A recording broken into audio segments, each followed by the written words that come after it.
সুপ্রিয় চাষী ভাইরা, আসসালামু আলাইকুম। দেশ এবং দেশের বাহিরে যে যেখান থেকে এই মুহূর্তে এই প্রতিবেদনটি দেখছেন, ক্যাটফিশ বিডির পক্ষ থেকে আমি কামাল পারভেজ আপনাদের সবাইকে জানাচ্ছি আন্তরিক প্রীতি শুভেচ্ছা সহ সুস্বাগতম। প্রিয় চাষী ভাইরা, শিং মাছ চাষ পদ্ধতি A to Z 16 কলার আজকে হচ্ছে নবম পর্ব। আর আজকে নবম পর্বে থাকছে শিং মাছের রেণু পুকুরে অবমুক্ত করার পদ্ধতি। আজকে আমি রয়েছি নেত্রকোনা সদর উপজেলার দক্ষিণ বেশির ইউনিয়নে দাপুনিয়া গ্রামের আব্দুল আল মামুন স্যারের পুকুর পাড়ে। আব্দুল আল মামুন স্যার উনি হবিগঞ্জ সরকারি মহিলা কলেজের প্রভাষক। ওনার এই দুটি পুকুর রয়েছে, পাশাপাশি দুটি পুকুরে উনি 2 কেজি করে রেণু আজকে পুকুরে ছাড়ছেন। এই পুকুরগুলো একেবারেই নতুন। তো আমরা এই পুকুরের রেণু ছাড়ার পদ্ধতিটা, কিভাবে রেণুটা ছাড়লে একেবারে সঠিক পদ্ধতি হয়, যে নিয়মগুলো রয়েছে, আজকে এই নিয়মগুলা পুঙ্খানুভাবে আপনাদের সামনে উপস্থাপন করার চেষ্টা করব 16 কলার নবম পর্বে। স্যার, জি, রেণু ছাড়ার পুকুরের উপযুক্ত সময়টা কখন?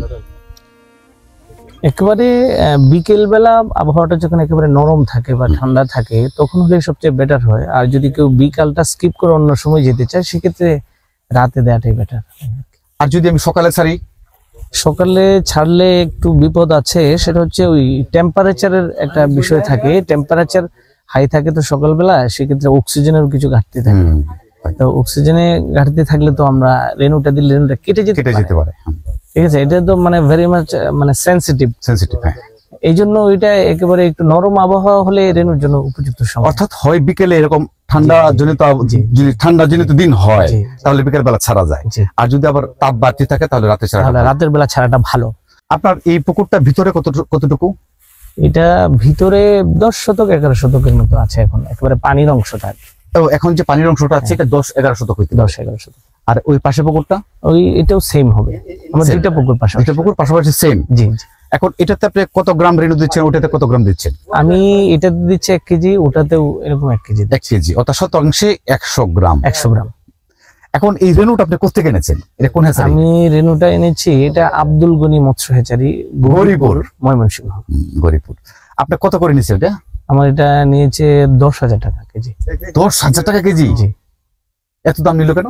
এটা একেবারে এটাকে বলা হয় পিজি, মানে মেল ফিমেল ফুল পিজি, এবং একেবারে ওই বোর্ডটার বয়স হচ্ছে 3 থেকে 5 বছর। একেবারে ওইভাবে বাছাই করে দেয়া, এই জন্যই। ও আচ্ছা, স্পেশাল। এটা স্পেশাল বলতে পারেন, অর্থাৎ শতভাগ পিজি বলতে পারেন। এবং 3 বছরের উপরে বয়স। হ্যাঁ। বোর্ডটা কটা কেজি ছিল? বোর্ডটা 6টা 7টা এরকম কেজি ছিল, যেটা থেকে ওনারা দিয়েছেন। আচ্ছা আচ্ছা আচ্ছা, বুঝতে পেরেছি। তো এখন এই জন্য 10,000 টাকা কেজি নিয়েছে দাম। জি। গতানুগত থেকে অন্যান্য হ্যাচারিতে তো এরকম রেট এখন নাই। না, 7,000-6,000 আছে। একেবারে অর্ধেকের একটু বেশি বা অর্ধেক দামি অনেকেই পাওয়া যায়। সুপ্রিয় চাষী ভাইরা, আব্দুল আল মামুন স্যার উনি যে সিদ্ধান্তটা নিয়েছেন, আশা করি আপনারা বুঝতে পেরেছেন। আসলে ভ্রূট হলে মেইন। জি। মাদার যদি পরিপক্ক হয় তাহলে সন্তান তার পরিপক্ক হবে। মাদার যদি পুষ্টিগুণ সমৃদ্ধ খাবার খেয়ে বড় হয়, বাচ্চাগুলো পরিপক্ক হবে। এখন আপনি সারা বছর এটাতে চাষ করবেন, যদি আপনার রেণুটা ভালো না হয় তাহলে তো আপনি ভালো প্রোডাকশন পাবেন না, বিক্রির সময় হওয়ার কথা না। সেটাই তো। খুব ভালো লাগলো যে আপনি একটা চমৎকার সিদ্ধান্ত নিয়েছেন, আমি আপনাকে সাধুবাদ জানাই এই সিদ্ধান্ত নেওয়ার জন্য। ধন্যবাদ। এখন স্যার একটু তথ্য আমাকে দিবেন। আপনার এই যে রেণুটা আপনি ছাড়ছেন, রেণুটা ছাড়ার পর বা রেণুটা ছাড়ার আগে আপনার কি আরো কোনো কাজ ছিল পুকুরে? আজকে তো কোনো মেডিসিন বা কোনো ধরনের ওষুধ ইউজ করিনি, শুধুমাত্র ওই মই দিয়েছে। আর এখন কিছুক্ষণ আগে আমি রেণু ছাড়ার কিছুক্ষণ পূর্বে যে অক্সিজেন ব্যবহার করলাম। জি জি। অর্থাৎ রেণু টানার আগে কাজ ছিল আপনার, সকালবেলা একটু মই দিয়েছেন পুকুরে? জি। আর কম্পোস্ট তো দেওয়া ছিল আগে? কম্পোস্ট আমি আগেই করেছি, গতকালকে দেওয়া ছিল। জি জি জি। আর অন্যান্য কাজ সব আপনি রুটিন মতে করেছেন? জি জি, প্রেসক্রাইবড এরকম বিষয়টা আর কি। হ্যাঁ হ্যাঁ, প্রেসক্রিপশন অনুযায়ী একটা পুকুরের পূর্ব প্রস্তুতি, আপনিও তো ভিডিওতে অনেকগুলো দিয়েছেন। জি জি, ঠিক আছে। ওগুলা দেখে শুনে আসলে একটা পুকুরের পূর্ব প্রস্তুতি কেমন হয়, যেমন আমি একেবারে পানিটা, আমার পানিতে পিএইচ কেমন আছে, অ্যামোনিয়া কতটুকু আছে, আমি ওগুলো প্রয়োগ করার পর এটা সঠিক আছে কিনা আমি ওগুলো চেক করিয়েছি। অর্থাৎ পিএইচটা চেক করেছেন আপনি? জি, অ্যামোনিয়াও চেক। পিএইচটা খুব গুরুত্বপূর্ণ চেক। জি জি। সুপ্রিয় চাষী ভাইরা, পিএইচটা আমরা চেক করব রেণু ছাড়ার কমপক্ষে 1 দিন আগে। কারণ আপনাকে একটা দিন সময় হাতে নিতে হবে, কারণ আপনার যদি পিএইচ কম থাকে সেক্ষেত্রে পিএইচটা ওঠানোর জন্য হয়তো আপনি একটু ব্যালেন্স করার জন্য একটু চুন ব্যবহার করতে পারেন, একটু জিওলাইট গুলাই দিতে পারেন, তাহলে হয়তো পিএইচটা উঠতে পারে। যদি পিএইচটা না উঠে সেক্ষেত্রে কিন্তু আপনার রেণু টিকবে না। আবার পিএইচটা যদি বেশি হয়ে যায় তাও কাটতে পারে, তাই না? সেটাই। তো স্যার এখন একটা বিষয়, আর একটা বিষয় জানতে চাইবো আপনার কাছে। এই যে আপনি ব্যাগগুলো এভাবে ভিজিয়ে রাখলেন, জি, পানিতে ভিজিয়ে রাখলেন, জি, দেখলাম এক মগ করে পানি দিল এক একটা ব্যাগের ভিতরে, যে ভিজিয়ে রাখলেন, এটা কেন রাখলেন একটু বলবেন?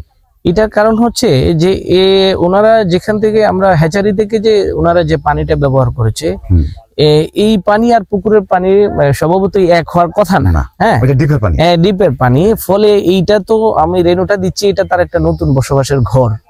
আর যেখানে ছিল ওইখানকার পরিবেশ আর এখানকার পরিবেশ এক না। ফলে আমি জাস্ট তাকে আস্তে আস্তে এখানকার পরিবেশটার সাথে অভ্যস্ত করানোর জন্য, একটা ব্যালেন্সিং সিচুয়েশনে আনার জন্য আমি জাস্ট এটা রেখে তাকে বুঝাইলাম যে ওখানকার তাপমাত্রা, ওখানকার পরিবেশ আর এখানকার পরিবেশ, এইদিকে যাচ্ছ তুমি, এইদিকে যাবে, মানে বিষয়টা এমন আর কি। অর্থাৎ আপনার এই অ্যাডজাস্টিং করছে, জি জি জি, তাই না? জি। অর্থাৎ ব্যাগের যে পানিটা ছিল, পানিটা কিন্তু তাপমাত্রা আপনার কম ছিল, ঠান্ডা ছিল। আর পুকুরের পানিটা নরমালি ওটার চেয়ে একটু বেশি ছিল, একটু বাড়তি। তখন দেখা যাচ্ছে এটা অ্যাডজাস্ট করার জন্য আপনি এভাবে পানিটা দিলেন, জি জি। তা না হলে ছাড়লে তো ইমব্যালেন্স হয়ে যেত, এবং ওই রেণুটার এই পানির তাপমাত্রাটা অ্যাকসেপ্ট করাটা তার জন্য ডিফিকাল্ট ছিল। এই পরিবেশটা অ্যাকসেপ্ট করাটা তার জন্য ডিফিকাল্ট ছিল। এখন কিছুক্ষণ যদি সেই পানিটাতে থাকে, তাহলে ওই তাপমাত্রাটা এই তাপমাত্রা সে ওটা একটা অ্যাডজাস্টমেন্টে, একটা ব্যালেন্সিং এ চলে আসবে। তখন তার জন্য এটা নেওয়া অতটা কঠিন হবে না, জাস্ট এটাই। আচ্ছা স্যার, একটা বিষয়টা হলো আপনার যে আপনি অক্সিজেনটা ব্যবহার করলেন পুকুরে, রেণুটা পুকুরে ছাড়ার আগে, ব্যাগ অবমুক্ত করার আগে যে আপনি অক্সিজেনটা দিলেন, এটা এক একটা পুকুরে কি মাত্রা অক্সিজেন দিয়েছেন? এটা আসলে আমি তো আমার তো 2টা পুকুর 10 শতকের ধরা যায়, তো এটা 250 গ্রাম প্যাকেটের আমি অর্ধেকটা ব্যবহার করেছি, মানে 2টা পুকুরে, তার মানে 4 ভাগের 1 ভাগ, 4 ভাগের 1 ভাগ, 250 গ্রাম অক্সিজেনের 4 ভাগের 1 ভাগ, জি, এক একটা পুকুরে দিয়েছেন। অর্থাৎ 10 শতকে আপনি দিলেন 75 গ্রাম, 75 গ্রাম, ওই কাছাকাছি হবে, তাই না? জি। আচ্ছা, এখন এই অক্সিজেনটা আপনার আবার কখন দিবেন? এটা আবার রাতে প্রয়োগ করব, 12টার দিকে। 12টার পর?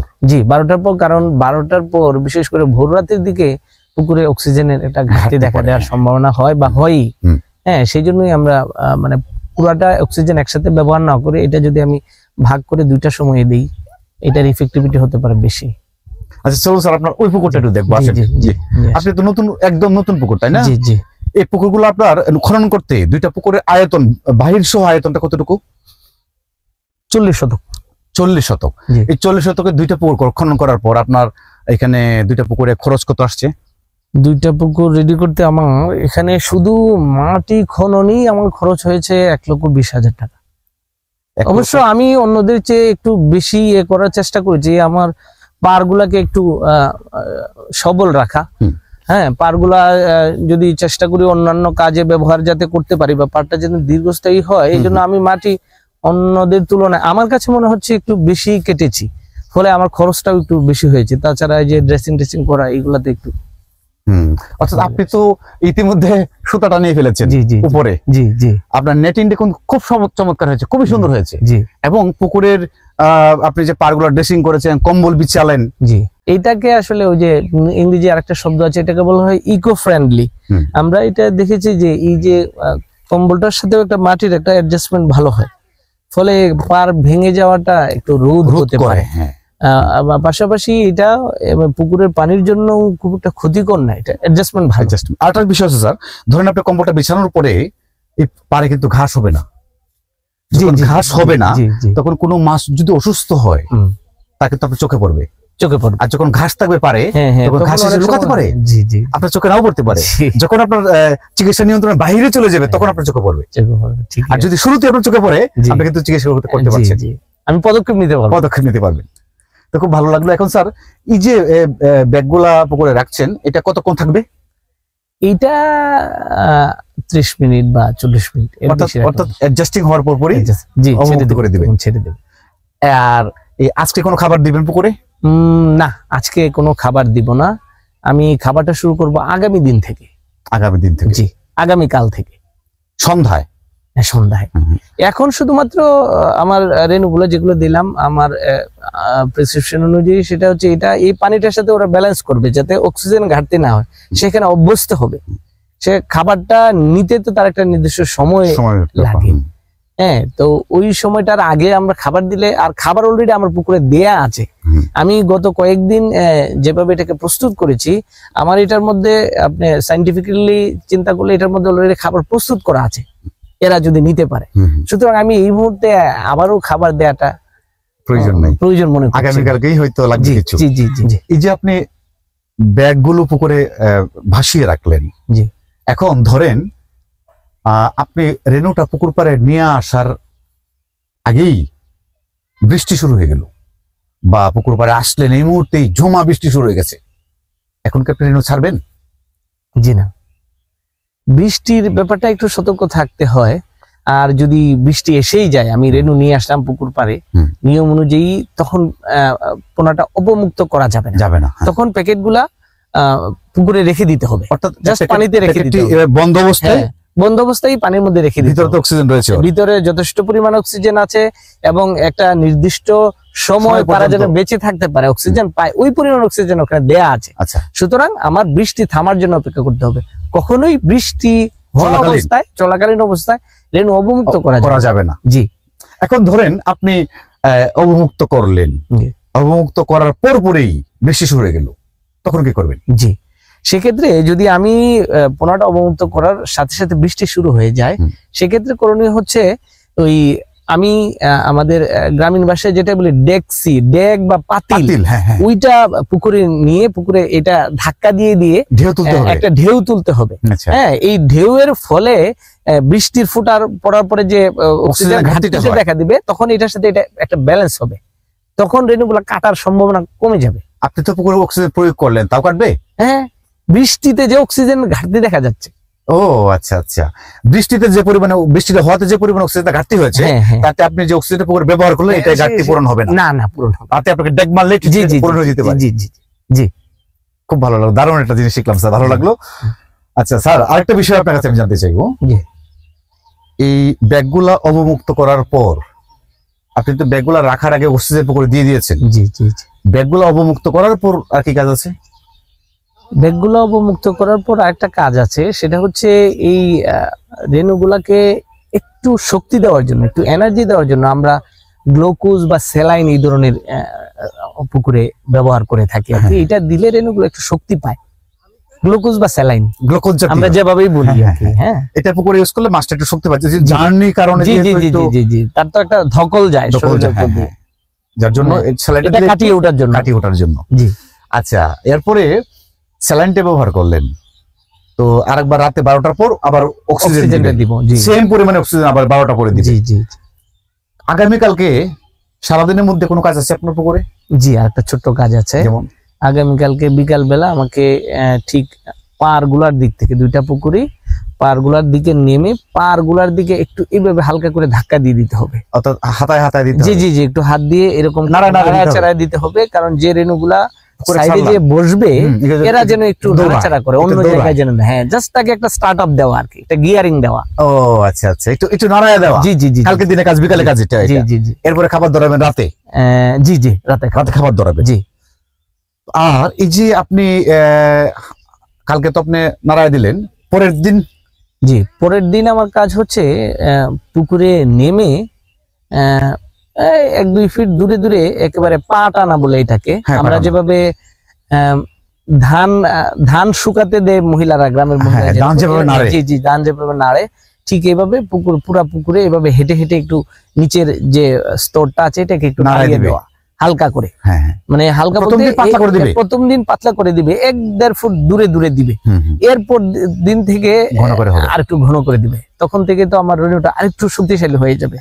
মাছটাকে দৌড়াতে হবে, তাকে সচল রাখার জন্য দৌড়াতে হবে। হ্যাঁ, এরকম। স্যার, খুব ভালো লাগলো আজকে ভিডিওটি, খুব চাষীদের আমি জানি খুব উপকার হবে, কারণ আপনি একজন অভিজ্ঞ চাষী, আপনার যথেষ্ট অভিজ্ঞতা রয়েছে, এবং আপনি যথারীতি ক্যাটফিশ চাষ পদ্ধতি নিয়ে গবেষণা করেন। জি, আমি পার্সোনালি চেষ্টা করি। আমি জানি আপনি সুপ্রিয় চাষী ভাইরা, আব্দুল আল মামুন স্যার, উনি সরকারি মহিলা কলেজের একজন প্রভাষক। উনি শিক্ষকতার পাশাপাশি উনি মাছ চাষ করছেন এবং এটা নিয়ে ক্যাটফিশটাকে নিয়ে উনি গবেষণা করছেন, রিসার্চ করছেন। আজকে যে ভিডিওটা উনি দিলেন, আমি আশা করি আপনাদের ভিডিওটা খুব উপকারে আসবে। ষোলকলার নবম পর্বটি সার্থকতা হয়েছে আব্দুল আল মাহমুদ স্যারের মতন চাষিকে পেয়ে। জি, আমিও সবাইকে শুভেচ্ছা এবং ধন্যবাদ এবং কৃতজ্ঞতা জানাচ্ছি। এই ক্যাটফিশ জগৎটা আসলে মানুষ আস্তে আস্তে আগাক এবং সমৃদ্ধিশালী হোক, তাহলে আমাদের দেশ এগিয়ে যাবে। ধন্যবাদ সবাইকে। আপনাকেও ধন্যবাদ। প্রিয় চাষি ভাইরা, সকলে ভালো থাকবেন। আপনাদের সকলে সুস্বাস্থ্য এবং দীর্ঘায়ু কামনা করছি। আসসালামু আলাইকুম।